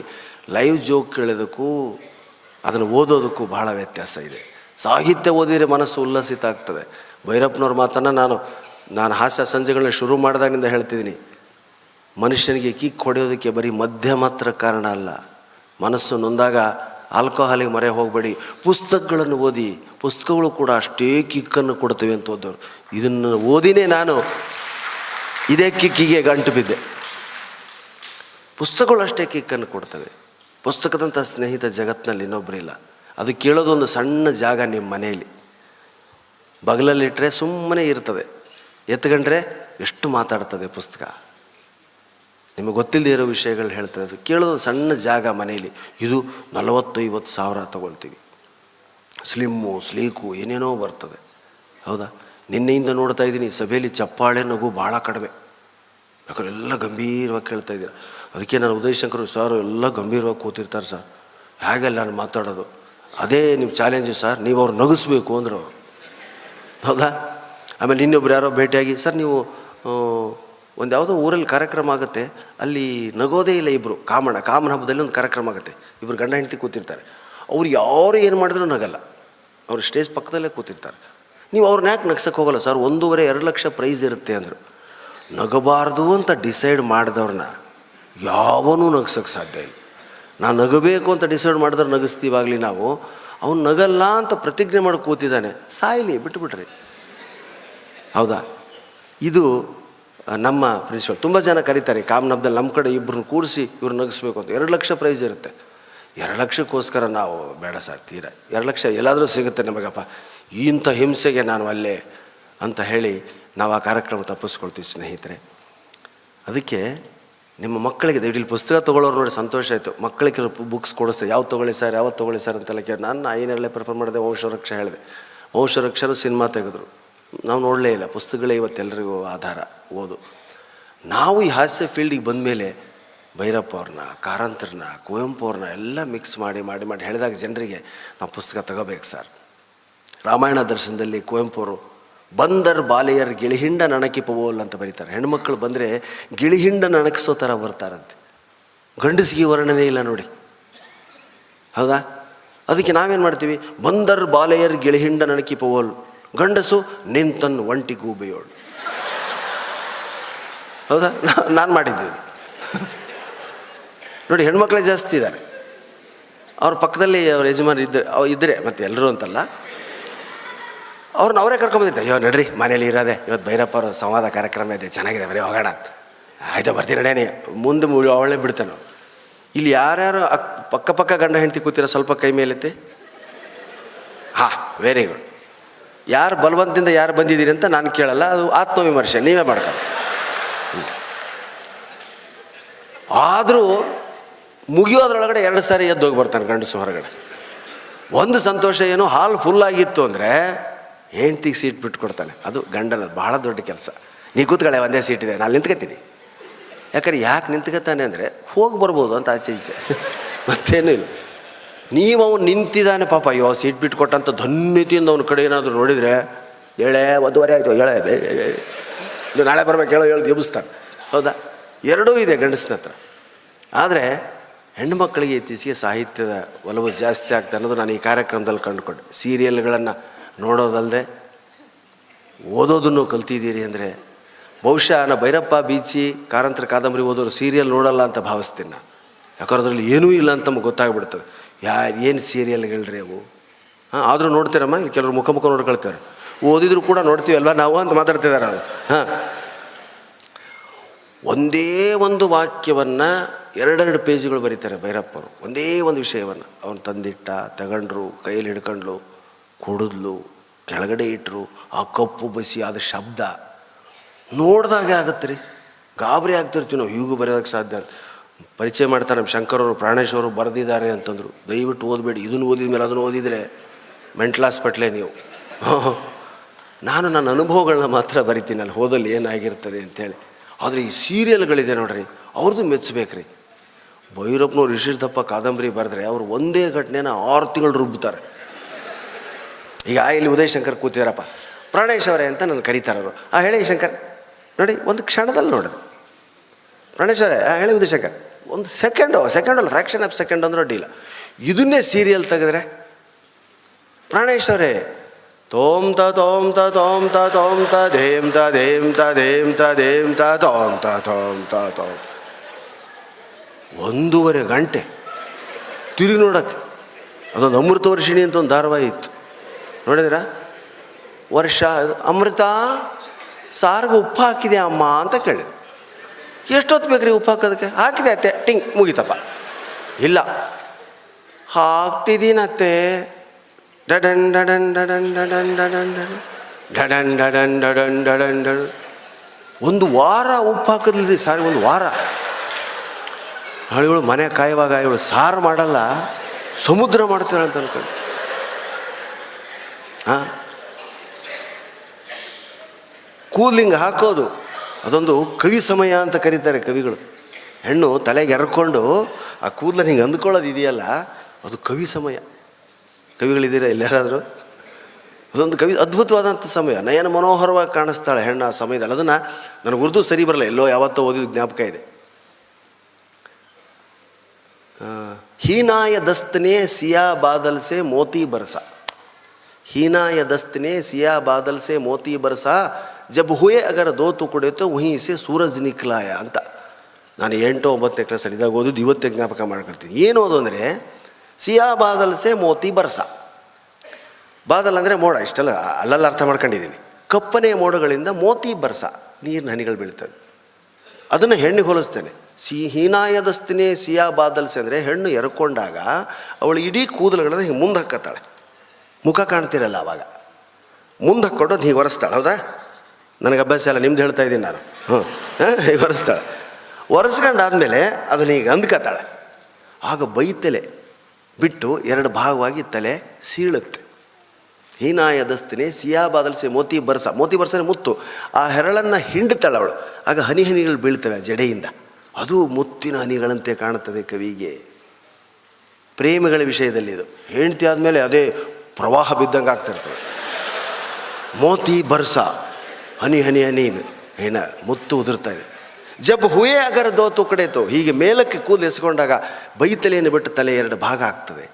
ಜಬ್ ಹುಯೇ ದೋ ತುಕಡೆತೋ, ಮುಖ ಮೇಲತ್ತಾಳೆ, ವहीं से सूरज निकलाಯ. ಹೌದಾ? ಎಂಥ ಅದ್ಭುತ ವರ್ಣನೆ ಇದು. ಒಂದು ಹೆಣ್ಣು ತಲೆಗೆ ಎರ್ಕೊಂಡು, ಈಗ ಹೆಣ್ಮಕ್ಳು ಎರ್ಕೊಳ್ಳೋಷ್ಟು ಕೂದಲೂ ಇರಲ್ಲ ಈಗ. ಎಲ್ಲ ಅಯ್ಯೋ ಪುರ್ಸತ್ತಾಗಲ್ಲ ಅಂತ ಎಲ್ಲ ಬಾಬು ಶಾರ್ಟ್ಗಳು ಮಾಡ್ಕೊಂಡು, ಈಗ ಯಾರು ಆ ಥರ ಮುಂದಂತೂ ಹಾಕ್ಕೊಂಡು ಯಾವತ್ತೂ ನಿಂತದ್ದು ನಾನು ನೋಡಿಲ್ಲ ಎಲ್ಲೂ. ಅವಾಗೆಲ್ಲ ಹಳೆ ಕಾಲ, ಮಾಳಿಗೆ ಮೇಲೆ ಕೂದಲು ಒಣಗಿಸೋದಕ್ಕೆ ಮಾಳಿಗೆ ಮೇಲೆ ಹೋಗ್ತಿದ್ರು. ಯಾವಾಗ ಒಣಗಿಸೋ ಅವೆಲ್ಲ ಡರ್ ಅಂತ ಮಾಡ್ಕೊಂಡು ಮುಗಿಸ್ಬಿಡ್ತಾರೆ. ಎಲ್ಲವೂ ಕವಿ ಸಮಯ ಆಗಿತ್ತಾಗ. ಈಗ ಯಾವುದಕ್ಕೂ ಸಮಯ ಇಲ್ಲ, ಸಮಯವೇ ಇಲ್ಲ ಕವಿಗೆ ಈಗ. ಅದು ಕವಿ ಸಮಯ, ಇದು ಸಮಯವೇ ಇಲ್ಲ ಕವಿಗೆ. ಇಂತಿಂಥ ವರ್ಣಗಳನ್ನು ನಾವು ಓದಿದಾಗ ಏನಪ್ಪ ಏನೂ ಕಾಣ್ತಾ ಇಲ್ಲ, ನಾವು ಎಲ್ಲಿ ಹೋದರೂ ಬಡಬಡ. ಅದರಲ್ಲೂ ಬೆಂಗಳೂರಿನಂಥ ಸಿಟಿಗಳಲ್ಲಿ ಸಿಟಿ ಬಸ್ ಏರಿದ ತಕ್ಷಣ, ಮೆಟ್ರೋ ರೈಲ್ ಏರಿದ ತಕ್ಷಣ ಹೆಣ್ಮಕ್ಳು ಮಾಡೋ ಕೆಲಸ ನೋಡಿ ಕನಿಕರ ಆಯ್ತು ನನಗೆ. ಏನು ತರಕಾರಿ ಹೆಚ್ಚಿಗತ್ತಾರೆ ಟ್ರೈನಲ್ಲೇ, ಬಸ್ಸುಗಳಲ್ಲೇ ತರಕಾರಿ ಸಣ್ಣದು ಇಳಿಗೆ ಎಲ್ಲೆಲ್ಲೆಲ್ಲ. ಯಾಕಂದ್ರೆ ಮನೆಗೆ ಹೋದ ತಕ್ಷಣ ಸಾಂಬಾರು, ಅಡುಗೆನೋ, ಪಲಾವ ಮಾಡಬೇಕು, ಬಸ್ಸಲ್ಲಿ ಹೆಚ್ಚಿಕೊಂಡು. ಅದಕ್ಕೆ ಭೈರಪ್ಪನವ್ರ ಗ್ರಾಮೀಣ ಪ್ರದೇಶದ ಕಾದಂಬರಿಗಳನ್ನ ಓದಿದಾಗ ಅವ್ರ ಜೀವನ, ಆ ಗೃಹಭಂಗ ಇರ್ಬೋದು, ವಂಶರಕ್ಷರು, ಕ್ಯಾತ್ಯಾಯಿನಿ, ಅವ್ರು ಅಡುಗೆ ಮಾಡ್ತಿದ್ದಾನೆ, ಅವ್ರ ಮನೆಗೆ ಬರೋದು, ಕಾಲು ತೊಳ್ಕೊಳ್ಳೋ ಶಬ್ದ ಯಾಕೆ ಕಣ್ಣಿಗೆ ಕಟ್ಟುತ್ತೆ. ದಯವಿಟ್ಟು ನಿಮ್ಮ ಮಕ್ಕಳಿಗೆ ನೀವು ಮಾಡಬೇಕಾಗಿರ್ತಕ್ಕಂಥ ದೊಡ್ಡ ಉಪಕಾರ, ಕೂಡಿಡಬೇಕಂತ ದೊಡ್ಡ ಸಂಪತ್ತು ಅಂದರೆ ಅವರಿಗೆ ಓದು ಹವ್ಯಾಸವನ್ನು ಹಚ್ಚಿ. ನಿಮ್ಮಲ್ಲಿ ಕೈ ಮುಗಿದು ಕೇಳ್ಕೊಳ್ತೀನಿ, ಓದು ಹವ್ಯಾಸ ಹಚ್ಚಿ ಮಕ್ಕಳಿಗೆ. ಬುಕ್ಸ್ ಕೊಡಿ, ಓದಪ್ಪ. ನೀವು ಓದಿದ್ರೆ ನೀವು ಗೈಡ್ ಮಾಡೋದೇ ಬೇಡ. ನಮ್ಮ ತಂದೆ ನಮ್ಮ ಕೊರಗಿನಲ್ಲೇ ಸತ್ತರಾಗಲಿ, ಇವತ್ತು ಅವ್ರು ಇದ್ದಿದ್ರೆ ಎಷ್ಟು ಸಂತೋಷ ಪಡೋರು. ಸಾಹಿತ್ಯ ನಮ್ಮನ್ನು ಈ ಸ್ಥಿತಿಗೆ ತಂದದ್ದು. ಇವತ್ತು ನಾವು ನಾನು BCom ಸಂಬಂಧವೇ ಇಲ್ಲ ನಾನು ಓದಿಗೂ. ನಮ್ಮ ಮಹಾಮನಿಯವರು ಒಂದು ಫೇಮಸ್ ಜೋಕ್ ಹೇಳ್ತಿರ್ತಾರೆ ಯಾವಾಗಲೂ, ಶಾಲೆಗೆ ಯಾವಾಗಲೂ ನಾನು ಮೊದಲು ಹೋಗ್ತಿದ್ದೆ, ಶಾಲೆಗೆ ನಾನು ಯಾವಾಗಲೂ ಫಸ್ಟ್ ಹೋಗ್ತಿದ್ದೆ, ಎಲ್ಲ ಚಪ್ಪಾಳೆ. ಉಳಿದವರೆಲ್ಲ ಆಮೇಲೆ ಬರ್ತಿದ್ರು ಅಷ್ಟೇ. ಹಾಂ, ನಾನು ಎಕ್ಸಾಮ್ ಕೊಟ್ಟು ಬಂದೆ. ನಮ್ಮಪ್ಪ ಅಂದರೆ ಶಬಾಷ್ ಪ್ರಾಣಿ, ಪ್ರಾಣಿ ಅಂತಾರೆ, ಪ್ರೀತಿ ಹೆಸರು. ಶಬಾಷ್ ಪ್ರಾಣಿ. ಏನು ಎಕ್ಸಾಮ್ ಹೇಗಿತ್ತು ಅಂದ ನಮ್ಮಪ್ಪ. ಭಾಳ ಚೆನ್ನಾಗಿತ್ತಪ್ಪ. ಹೌದಾ? ಏನಪ್ಪ ನಿನ್ನ ಬಾಯಿಂದ ಭಾಳ ಚೆನ್ನಾಗಿತ್ತು. ಎಷ್ಟು ಚೆನ್ನಾಗಿತ್ತಪ್ಪ ಅಂದರೆ ಇನ್ನೊಂದು ಸಾರಿ ಬರಿಬೇಕನ್ನಿಸಿದೆ. ನೋಡಿ, ಇಂಥ ದಡ್ಡ ಬಡ್ಡಿ ಮಕ್ಕಳು ಶಾಲೆ ಓದು ತಲೆಗೇ ಹೋಗಲಿ. ಕಮರ್ಷಿಯಲ್ಲ ಸ್ಟ್ಯಾಟಿಸ್ಟಿಕ್ಸ್ ಎಕ್ಸಾಮ್ಗಳಿದ್ದಾಗ ನಮ್ಮ ಟೆಕ್ಸ್ಟ್ ಬುಕ್ಗಳಲ್ಲಿ ಭೈರಪ್ಪ ಬೀಚಿ ಕಾದಂಬರಿ ಇಟ್ಕೊಂಡು ಓದೋರು ನಾವೆಲ್ಲ. ಅದೇ ನಮ್ಗೆ ಏನಾಗುತ್ತೋ ನಮ್ಮ ಭವಿಷ್ಯ ಅಂತ ಗೊತ್ತಿರಲಿಲ್ಲ, ಆದರೆ ಅದಕ್ಕೂ ಒಂದು ಭವಿಷ್ಯ ಇದೆ ಅನ್ನೋದಕ್ಕೆ ನಾನೇ ಉದಾಹರಣೆ ಸ್ನೇಹಿತರೆ. ಬೆಳೆಸ್ಕೊಳ್ಬೇಕಾದಷ್ಟೇ. ಇವತ್ತು ಹಾಸ್ಯ ಹೇಳಬೇಕು, ಹೊಸದನ್ನು ಹೇಳಬೇಕು ಅಂದರೆ ಭಾಳ ಕಷ್ಟ. ಯಾಕೆ ನಿತ್ಯ ಈ ಚಾನಲ್ನವ್ರು ನಮ್ಮನ್ನು ಹಾಕಿ ರುಬ್ಬೋದು ನೋಡಿದರೆ ಇಷ್ಟು ಜನ ನೀವು ಬಂದದ್ದೇ ನನ್ನ ಪುಣ್ಯ. ಇವತ್ತು ಕೆಲವರು ಬಂದಿಲ್ಲ ಅಂದರೆ ಅವರು ಅಯ್ಯೋ ಪ್ರಾಣೇಶ ಟಿ ವಿಲಿ ಬರುತ್ತೆ ಕೇಳಿದ್ದೀವಿ ಅಂತಲೇ ಬಿಟ್ಟಿರ್ತಾರೆ, ಬೇರೆ ಇಲ್ಲ. ಅದಕ್ಕೆ ಹಾಸ್ಯವನ್ನು ನಾನು ಜಿ ಕನ್ನಡದಲ್ಲಿ ವೀಕೆಂಡ್ ವಿತ್ ರಮೇಶ್ದಲ್ಲಿ ನೀವೆಲ್ಲ ಕಾರ್ಯಕ್ರಮ ನೋಡಿದ್ದೀರಿ ಅಂತ ಭಾವಿಸ್ತೇನೆ. ಅದರಲ್ಲಿ ಬೀಗ ಬೇಡ ಅಂತ ಒಂದು ವಾಕ್ಯನ ಹೇಳಿದ್ದೆ. ನಾನು ಎತ್ತರದಲ್ಲಿದ್ದೇನೆಂದು ಬೀಗ ಬೇಡ, ನಕ್ಷತ್ರಗಳು ಬೀಳುವುದನ್ನು ನೋಡಿದ್ದೇನೆ. ನಾನು ಸುಂದರಿ ಎಂದು ನಗಬೇಡ, ಮೋನಾಲಿಸ ಮಣ್ಣಾದದ್ದನ್ನು ನೋಡಿದ್ದೇನೆ. ನಾನು ತುಂಬ ಸಂಪತ್ತನ್ನು ಗಳಿಸಿದ್ದೇನೆಂದು ಬೀಗ ಬೇಡ, ಅಲೆಕ್ಸಾಂಡರ್ ಬರಿಗೈಯಲ್ಲಿ ಹೋದದ್ದನ್ನು ನೋಡಿದ್ದೇನೆ. ಈ ಥರದ್ದೆಲ್ಲ ಎಲ್ಲ ಓದಿ ಹೇಳಿಬಿಟ್ಟೆ. ಅದನ್ನು ಟ್ರೋಲ್ ಮಾಡಿ, ಟ್ರೋಲ್ ಮಾಡಿ ಹೇಗೆ ಕ್ರಿಯೇಟಿವಿಟಿ ಮೆರೆದಿದ್ದಾರೆ ನಮ್ಮ ಜನ ಅಂದರೆ ಅದನ್ನು ಒಂದೆರಡು ಉದಾಹರಣೆಗಳನ್ನ ಹೇಳ್ತೀನಿ. ಇದನ್ನು ಆಧಾರವಾಗಿ ಇಟ್ಕೊಂಡು ಅವ್ರು ಮಾಡ್ತಾರೆ. ಮಹಾನ್ ಕವಿಗಳೇ ಅವರು. ಕವಿ ಸಮಯ ಅನ್ನೋದು ಅದಕ್ಕೆ. 100 ಕಿಲೋಮೀಟರ್ ಸ್ಪೀಡ್ನಲ್ಲಿ ಗಾಡಿ ಓಡಿಸುತ್ತೇನೆ ಎಂದು ಬೀಗ ಬೇಡ. 100 ಕಿಲೋಮೀಟರ್ ಸ್ಪೀಡ್ನಲ್ಲಿ 100 ಕಿಲೋಮೀಟರ್ ಸ್ಪೀಡ್ನಲ್ಲಿ ಗಾಡಿ ಓಡಿಸುತ್ತಿದ್ದೇನೆಂದು ಬೀಗ ಬೇಡ. 100 ಕಿಲೋಮೀಟರ್ ಸ್ಪೀಡ್ನಲ್ಲಿ ಹೋದವರು 108ನಲ್ಲಿ ವಾಪಸ್ ಬಂದದ್ದನ್ನು ನೋಡಿದ್ದೆ.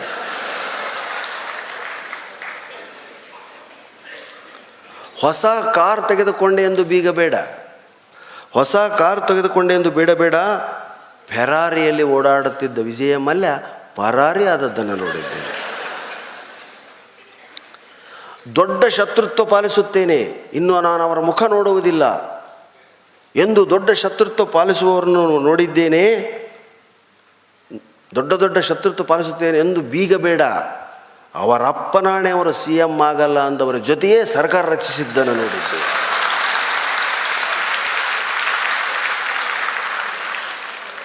ಫ್ರೆಂಡ್ ಲಿಸ್ಟ್ನಲ್ಲಿ ತುಂಬ ಹುಡುಗಿಯರಿದ್ದಾರೆಂದು ಬೀಗ ಬೇಡ. ಫ್ರೆಂಡ್ ಲಿಸ್ಟ್ನಲ್ಲಿ ತುಂಬ ಹುಡುಗಿಯರಿದ್ದಾರೆಂದು ಬೀಗ ಬೇಡ.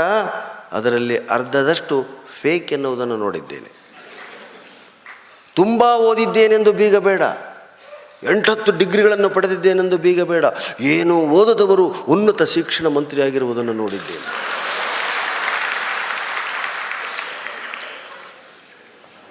ಇದನ್ನೆಲ್ಲ ನೋಡಿಬಿಟ್ವಿ. ಇದನ್ನೆಲ್ಲ ನೋಡಿದ ಮೇಲೆ ನಮ್ಮ ಕಡೆಯವ್ರು ಏನು ಪಾಪ ಮಾಡ್ಯಾರ, ಉತ್ತರ ಕರ್ನಾಟಕದವರು ಅವರು ಶುರು ಮಾಡಿದರು. ನಮ್ಮ ಕಡೆ ಸಿಗುವಂಥದ್ದೇನು ಬಯಲು ಶೌಚಾಲಯ. ಅದ್ರ ಬಗ್ಗೆನೇ ಎಷ್ಟು ಜನ ಮಾಡಿದ್ದಾರೆ ನಂತರ ಅಂದರೆ, ಮನೆಯಲ್ಲಿ ಕಮೋಡ್ ಇದೆ ಎಂದು ಬೀಗ ಬೇಡ. ಮನೆಯಲ್ಲಿ ವೆಸ್ಟರ್ನ್ ಕಮೋಡ್ ಇದೆ ಎಂದು ಬೇಗ ಬೇಡ. ನೀನು ತಂಬಿಗೆ ಹಿಡಿದು ಹೊಲಕ್ಕೆ ಹೋಗುವುದನ್ನು ನೋಡಿದ್ದೇನೆ. ಈ ಕಡೆಯವ್ರಿಗೆ ಅದರ ಕಲ್ಪನೆ ಇರಲ್ಲ. ಟೀಚರ್ಸ್ ಡೇ ಎಂದು ಟೀಚರ್ ಸ್ಟೇಟಸ್ ಹಾಕಿ ವಿಶ್ ಮಾಡಿದ್ದೇನೆಂದು ಬೀಗ ಬೇಡ. ಟೀಚರ್ಸ್ ಡೇ ದಿನ ಟೀಚರ್ ಸ್ಟೇಟಸ್ ಫೋಟೋ ಹಾಕಿದ್ದೇನೆಂದು ಬೀಗ ಬೇಡ. ಅವರ ಬೆನ್ನ ಹಿಂದೆ ನೀನು ಅವರನ್ನು ಬಾಯಿಗೆ ಬಂದಂತೆ ಬೈದದ್ದನ್ನು ನೋಡಿದ್ದೇನೆ. ಹೇಗೆ ಇಂಥವು ಸಾವಿರಾರು ರೀ. 2.5 ತಾಸಿದೆ ಯೂಟ್ಯೂಬ್ನಲ್ಲಿ ಈ ಥರ ಮಾಡಿದ್ದು. ನಾವು ಇತ್ತೀಚೆಗೆ ನಾನು ಜೋಶಿ ಮಾಮನಿ ಎಲ್ಲ ಸೇರಿ ಮೋದಿಯವರ ಕೇಂದ್ರ ಸರ್ಕಾರದ ಸ್ವಚ್ಛತಾ ಅಭಿಯಾನವಾಗಿ ಮುಕ್ತ ಬಯಲು ಶೌಚಾಲಯ ಮುಕ್ತ ಮಾಡಬೇಕು ಅಂತ ಹಳ್ಳಿಗೆ ಬಿಜಾಪುರ ಜಿಲ್ಲೆಯ 14 ಹಳ್ಳಿಗಳಿಗೆ ಭಾಷಣಕ್ಕೆ ಹೋಗಿದ್ವಿ. ನನ್ನ 27 ವರ್ಷಗಳ ಹಾಸ್ಯ ಭಾಷಣದ ಜೀವನದಲ್ಲಿ ಅಂಥ ಹಳ್ಳಿಗಳನ್ನ ನಾನು ನೋಡಿರಲಿಲ್ಲ, ಮತ್ತು ಅಂಥ ಅದ್ಭುತ ಪ್ರೇಕ್ಷಕರನ್ನ ನಾನು ನೋಡಿರಲಿಲ್ಲ. ಪ್ರೇಕ್ಷಕರೇ ಅಲ್ಲ ಅವರು, ಸುಮ್ಮನೆ ನಾವು ಬಂದೀವಿ ಅಂತ ಬಂದವರು. ಇದು ಪ್ರೇಕ್ಷಕರು, ಸಭಿಕರು, ಶ್ರೋತೃಗಳು ಅಂದರೆ ಇವರು. ನಿನ್ನೆ ನನಗೆ ಒಬ್ಬರು ಯಾರೋ ಎದ್ದು ನಿಂತು ಪ್ರಶ್ನೆ ಕೇಳಿದ್ರು, ಗಾಬರಿ ಆಗಿಬಿಟ್ಟಿತ್ತು. ಮುಲ್ತಾನಿ ರಾಗ ಅಲ್ವಾ, ಮುಲ್ತಾನಿ ರಾಗ ಮಧ್ಯಾಹ್ನ ಹಾಡಬೇಕು. ನೋಡಿ ಎಷ್ಟು ತಿಳ್ಕೊಂಡವ್ರು ಇರ್ತಾರೆ. ನಮ್ಮ ಕಡೆ ಏನಾದರೂ ಆಗಿದ್ರೆ ಗಾಬರಿ ಆಗಿಬಿಡೋರು ನಾವು. ಹೌದಾ? ನೀವೇ ಹೇಳಿದ್ರಿ. ಸಂತೋಷ ಸರ್. Very good. ನಾನು ಸಂಗೀತ ಕಲ್ತಿದ್ದೀನಿ. ನಿಮ್ಮನ್ನು ಇದನ್ನು ಮಾಡ್ತೀನಿ ಅಂತಲ್ಲ, ನಾನು ತಿಳಿದು ಹೇಳ್ತೀನಿ. ನಾವು ಹೀಗೆ ಕಲಾವತಿ ರಾಗ ಸಾಯಂಕಾಲ, ಬಿ ಬಾಸ್ ಬೆಳಗ್ಗೆ, ಮುಲ್ತಾನಿ ಮಧ್ಯಾಹ್ನ, ಭೂಪು ಬೆಳಗ್ಗೆ ಮಧ್ಯಾಹ್ನದ ಈ ಅಂತರದಲ್ಲಿ, ಹೀಗೆಲ್ಲ ಕೆಲವರು ಕಲಾವತಿ ಸಾಯಂಕಾಲ. ನಾನು ಗುರುಗಳಿಗೆ ಕೇಳಿದೆ, ಅದು ಕಲಾವತಿ ರಾಗ ಬರ್ಕೊಳ್ಳೋದ್ರು ಗುರುಗಳು. ಆವಾಗ ಮಧ್ಯಾಹ್ನ 2 ಗಂಟೆ. ನಾನು ಇದೆಲ್ಲ ಓದ್ಕೊಂಡಿದ್ದೆ. ಕಲಾವತಿ ರಾಗ ಮಧ್ಯಾಹ್ನ 2 ಗಂಟೆಗೆ ಸರ್, ಸಾಯಂಕಾಲ ಅಂತಲ್ಲ. ಉತ್ಸಾಹ ನನಗೆ ಕಣ್ಣಿಲ್ಲ. ನನಗೆ ಸಾಯಂಕಾಲ ಯಾವುದೋ, ಬೆಳಗ್ಗೆ ಯಾವುದೋ, ಹಗಲು ಯಾವುದೋ. ನಾವು ಆ ರಾಗವನ್ನು ಹಾಡಿದಾಗ ಎದುರಿಗಿರೋ ಪ್ರೇಕ್ಷಕನಿಗೆ ಸಾಯಂಕಾಲ ಮಧ್ಯಾಹ್ನ ಆಗಬೇಕು, ಮಧ್ಯಾಹ್ನ ಸಾಯಂಕಾಲ ಆಗಬೇಕು, ರಾತ್ರಿ ಬೆಳಗಾಗಬೇಕು, ಬೆಳಗ್ಗೆ ರಾತ್ರಿ ಆಗಬೇಕು. ಆ ಫೀಲಿಂಗ್ ಅವನಲ್ಲಿ ಬರಬೇಕು. ಅದನ್ನು ಆ ರಾಗದಲ್ಲಿ ತುಂಬೋಕೆ ಹೊರತು ಆ ರಾಗನ ಇಂತಿಂಥ ಸಮಯದಲ್ಲಿ ಹಾಡಬೇಕು ಅಂತ ರೂಲ್ಸ್ ಮಾಡಿದ್ದಾರೆ. ಆದರೆ ನಿನ್ನಲ್ಲಿ ಹಾಡುವ ತಾಕತ್ತಿದ್ರೆ ಕೂತಂದು ಮಠ ಮಧ್ಯಾಹ್ನ 12 ಗಂಟೆ ಬಿಸಿಲಲ್ಲಿ ಕೂತವನಿಗೆ ಬೀಬಾಸ್ ಹಾಡಿ ನಾನು ಬೆಳಗಿನ ಜಾವ ಇದೇ ಎದ್ದಿದ್ದೀನಿ ಅನ್ನೋ ಭಾವನೆ ಮೂಡಿಸ್ಬೇಕು. ಅದು ರಾಗದಲ್ಲಿರ್ತಕ್ಕಂಥ ಮಾತು. ಹಂಸಗೀತೆಯಲ್ಲಿ ಇದಿದೆ. ಹಂಸಗೀತೆಯಲ್ಲಿ ಪರಿಕರಗಳೇ ಬೇಡ ಅಂತಾರೆ. ಅದು ಸುಬ್ಬಯ್ಯ, ಅನಂತ ಸುಬ್ಬಂತ ಏನೋ ಸಂಗೀತಗಾರರು. ತಂಬೂರಿ ಹಿಡ್ಕೊಂಡು ಹಾಡ್ತೀಯ, ತಾನಪುರದ ಸಹಾಯದೊಂದಿಗೆ ಹಾಡ್ತೀಯ, ಹಾರ್ಮೋನಿಯಂ ಸಹಾಯದೊಂದಿಗೆ ಹಾಡ್ತೀಯ, ನೀನು ಸಂಗೀತಗಾರನೇ ಅಲ್ಲ. ಪಕ್ಷಿಗಳ ಕಲರವವನ್ನು ಶ್ರುತಿ ಮಾಡ್ಕೋ, ಬೀಸೋ ಗಾಳಿಯನ್ನು ನಾದ ಮಾಡ್ಕೋ, ಅಲ್ಲಲ್ಲಿ ಆಗ್ತಕ್ಕಂಥ ಶಬ್ದಗಳನ್ನೇ ತಾಳ ಮಾಡ್ಕೊಂಡು ಹಾಡು. ನಿನ್ನ ಮೈಯ ಸಂಗೀತವಾಗಬೇಕು, ಪ್ರಪಂಚನೇ ನಿನ್ನ ಸಂಗೀತಕ್ಕೆ ತಲೆದೂಗಬೇಕು. ಅದು ಸಂಗೀತ. ಅದು ನಾವೀಗ ಮಾಡ್ಕೊಂಡಿರೋದು ಟೈಮ್ ಪ್ರಕಾರ. ಈ ಬ್ರೇಕ್ಫಾಸ್ಟ್ ಬೆಳಗ್ಗೆ ಆಗಬೇಕು, ಡಿನ್ನರ್ ರಾತ್ರಿ ಇಲ್ಲ, ಆ ಥರ ಇದು. ಹಸುವಾದಾಗ ತಿನ್ನೋದು ಬಡವ್ರಿಗೆ ಏನು ಗೊತ್ತದು? ಹೌದಾ? ಹಸುವಾದಾಗ ಅನ್ನ ಸಿಕ್ಕಾಗ ಅವನಿಗೆ ಮಧ್ಯಾಹ್ನ ಊಟದ ಹೊತ್ತು. ರಾಗದಲ್ಲೂ ಅದೇ ವ್ಯತ್ಯಾಸ ಇದೆ ಅಂತ ಹೇಳಿದ್ರು. ಅಂದರೆ ತಪ್ಪು ಅಂತ ಹೇಳ್ತಾ ಇಲ್ಲ ನಾನು. ಯಾವುದನ್ನೇ ತಗೊಳ್ಳಿ 2 ವಿಚಾರ ಇರ್ತದೆ. ಅದನ್ನು ಸರ್ವತೋಮುಖವಾಗಿ ನೋಡಬೇಕು, ಎಲ್ಲ ಮುಖಗಳಿಂದ ನೋಡಬೇಕು ಅನ್ನೋದೇ ಉದ್ದೇಶ. ಇದನ್ನು ಕಾವ್ಯ ಸಾಹಿತ್ಯ ಕಲಿಸ್ತದೆ ಸ್ನೇಹಿತರೆ. ಅಲ್ಪ ಸ್ವಲ್ಪ ಸಂಗೀತ ಕಲಿತಿದ್ದಕ್ಕೆ ನಾನು ಹೇಳಿದೆ, ದಯವಿಟ್ಟು ಕ್ಷಮೆ ಇರಲಿ, ತಪ್ಪು ತಿಳ್ಕೊಬೇಡಿ. ಇದು ನನ್ನ ಅನುಭವ. ನಾನು ಮಂದ್ರದಲ್ಲಿ ಆ ಹೀರೋನ್ ಥರ ಆ ಥರ ಅಲ್ಲ, ಮತ್ತೆ ಎಲ್ಲ ಫೀಲ್ಡಲ್ಲೂ ಅಡ್ಡಾಡ್ದವ್ನು ನಾನು. ಒಂದು 3 ತಿಂಗಳು ಕೊಳಲು ಕಲಿತೆ, ಒಂದು 3 ತಿಂಗಳು ಸಂಗೀತ ಕಲಿತೆ, ಒಂದು ಸಿನಿಮಾ ಮಾಡಿದೆ, ನಾಟಕಗಳನ್ನ ಆಡಿದೆ. 410 ಊರು ಸುತ್ತಾಡಿ 3,500 ಕಾರ್ಯಕ್ರಮ ಆಯ್ತು. ಈಗ ನಾನು ಸಿನಿಮಾದಲ್ಲೂ ಕೂಡ ಮಾಡಿದ್ದೆ, ನೋಡಿದ್ದೀರಾ? ನಾನೇ ನೋಡಿಲ್ಲ. ಇಷ್ಟು ನಾಚಿಕೆ ಆಗುತ್ತೆ ನನಗೆ ಆ ಸಿನಿಮಾ ನೋಡಿದೆ ಅಂದರೆ. ನನ್ನ ಜನ್ಮಕ್ಕಿಷ್ಟು ಅಂತ ನಾನು ಬೈಕಳ್ದ ಆ ಸಿನಿಮಾ ನೋಡಿದಾಗ ಮಾತ್ರ. ಅಲ್ಲ, ಏನು ಮಾಡ್ತಾರೆ, ಸ್ವಲ್ಪ ಹೆಸರು ಗಳಿಸುತ್ತೆ, ಬನ್ನಿ ಸರ್ ನಮ್ಮ ಜೊತೆ ಒಂದು ಸಿನಿಮಾ ಮಾಡಿ. ಬೆಂಗಳೂರು ವಾತಾವರಣ ನನಗೆ. ಯಾವನಾದರೂ ಎದರಲ್ಲಾದರೂ ಫೇಮಸ್ ಆದ ಅಂದರೆ ಅದರಲ್ಲೇ ಹಾಕಿ ಅವ್ನು 6 ತಿಂಗಳು ರುಬ್ಬಿ ಕಡೆಗೆ ಅವ್ನು ಮನೆ ಮೂಲೆ ಹಿಡಿಸೋವರೆಗೂ ಬಿಡಲ್ಲ ಅವರು. ಮಾಡಿದ್ರು. ನಾನು ಮಹಾಮನಿ ಇಬ್ಬರು ಆ ಸಿನಿಮಾ ಶೂಟಿಂಗ್ ಹೋಗ್ತಿದ್ವಿ.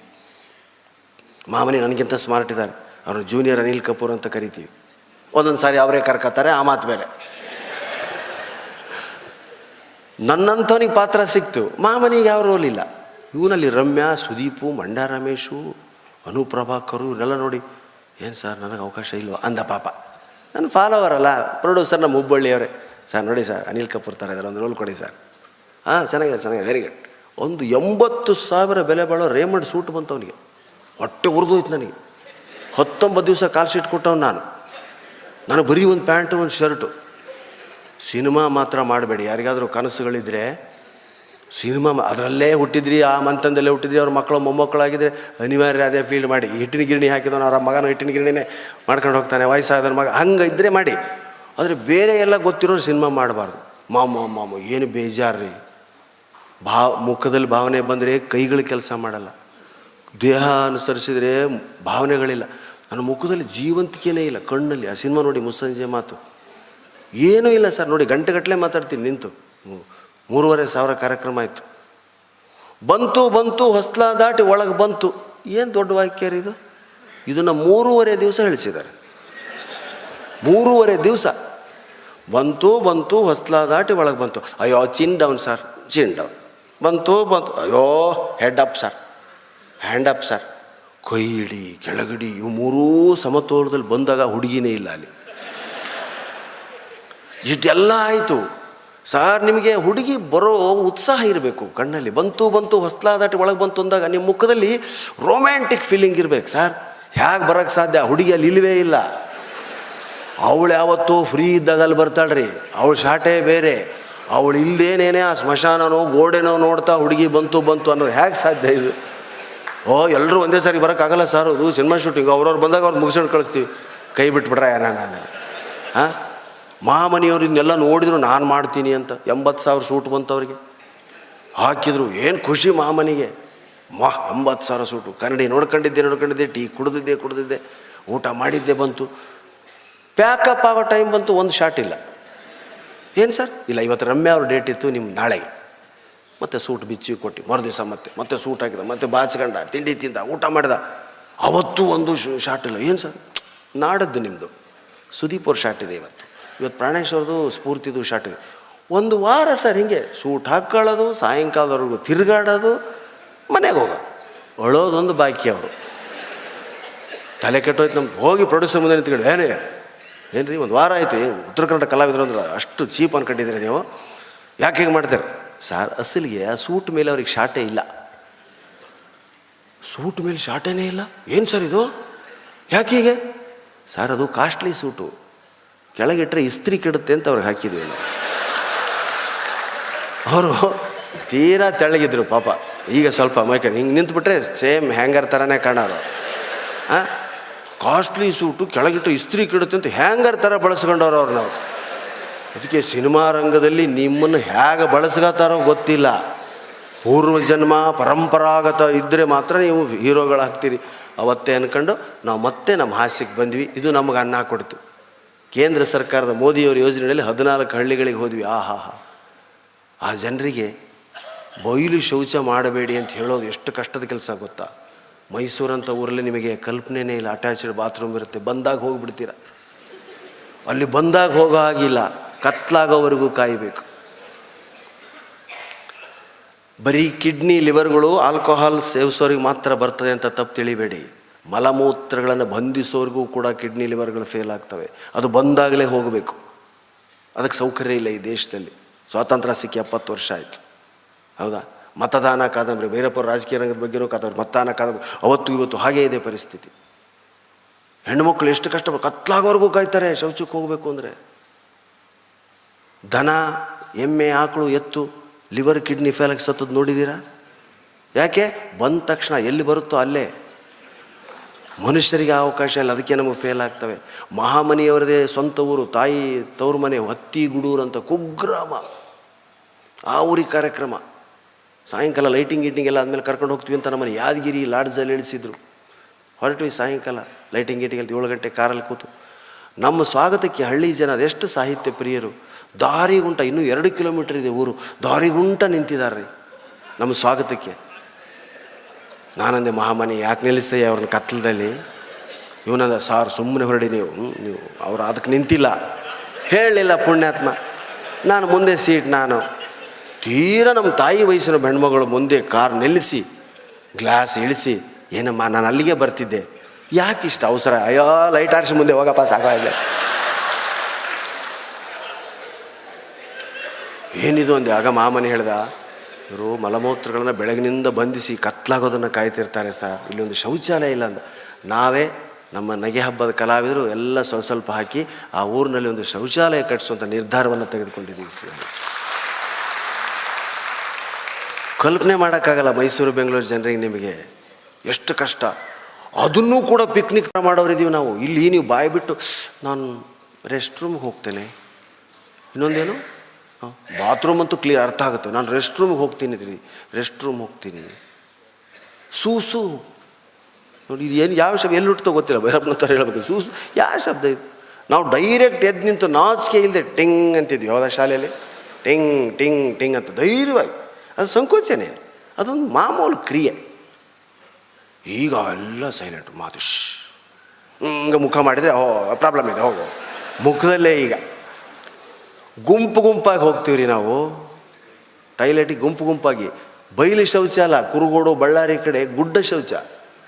ಗುಡ್ಡಗಳಲ್ಲಿ, ಬೆಟ್ಟಗಳ, ನಿಮಗೆ ಬೆಟ್ಟ ಅಂತೀವಿ, ನಾವು ಗುಡ್ಡ ಅಂತೀವಿ. ಅಲ್ಲಲ್ಲಿ ಕಲ್ಲುಗಳನ್ನು ಮಧ್ಯೆ ಮರೆ ಮಾಡ್ಕೊಂಡು ಮುಖ ಮಾತ್ರ ಮೇಲೆ ಮಾಡಿ ಮಾತಾಡ್ತೀವಿ.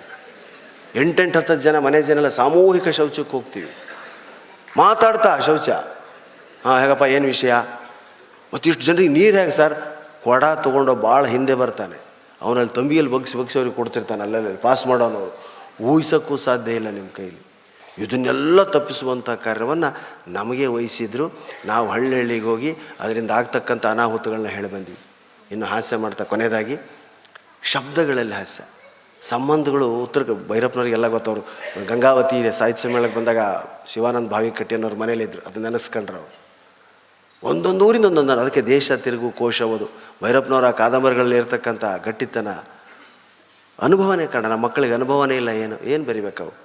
ಊರು ಬಿಡಬೇಕು, ಕಷ್ಟಪಡಬೇಕು, ದೇಹ ದಣಿದಷ್ಟು ಬುದ್ಧಿ ತೇಜ ಆಗ್ತದೆ ಅಂತ ಹೇಳ್ತಾರೆ. ದೇಹ ದಣಿಬೇಕು, ದೇಹನೇ ದಣಿತಾ ಇಲ್ಲ.